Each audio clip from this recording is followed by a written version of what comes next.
arkadan.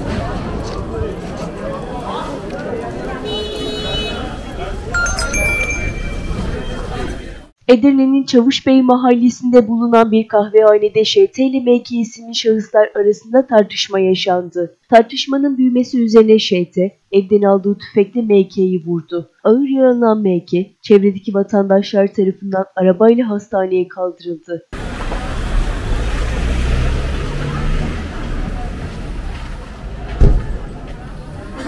Olay yerine gelen polis ekipleri geniş güvenlik önlemi aldı.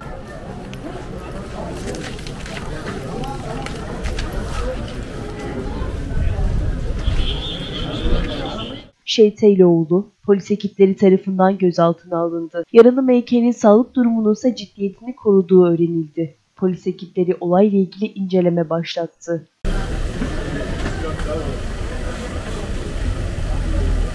Orayı boş bırakma.